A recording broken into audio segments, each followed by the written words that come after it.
Many people are saying that, oh, well, progressives are ascendant now. And that's, I think, we're going to see the more progressive elements of the Democratic Party are going to have more leadership positions.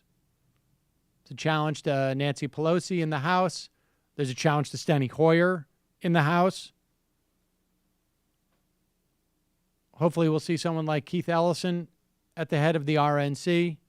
In the Senate, progressives have got more positions of power, still have Chuck Schumer running the show.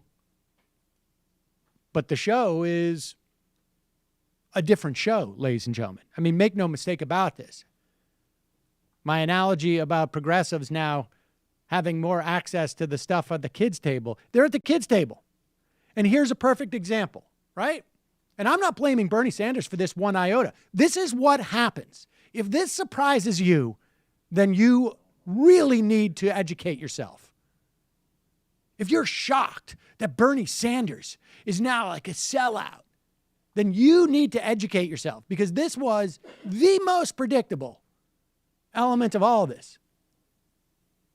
As much as I was wrong in predicting Donald Trump's win in the Electoral College, I did say I don't think he would get more than 47% of the vote. And it turns out that's about what he's going to get.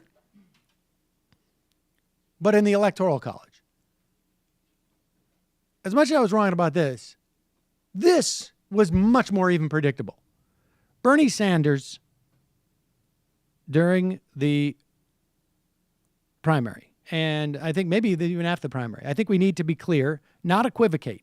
$15 in minimum wage in 50 states in this country as soon as possible.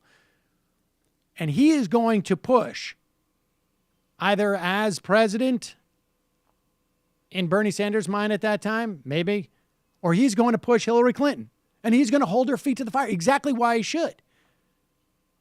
Because he had the leverage with her to actually put pressure on her to adopt that. Particularly if she's president.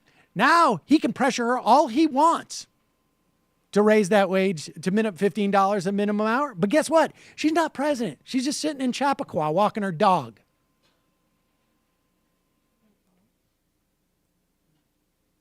And here is what he said yesterday about Donald Trump. He talked about raising the minimum wage to $10. That's not high enough for me, but it's better than $7.25 an hour, and we look forward to working with him to raise the minimum wage.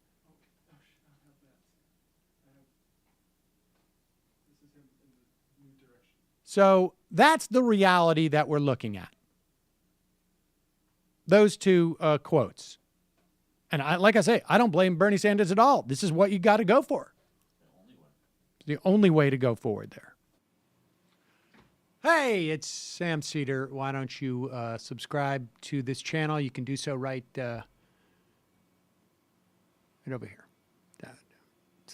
Over. Subscribe.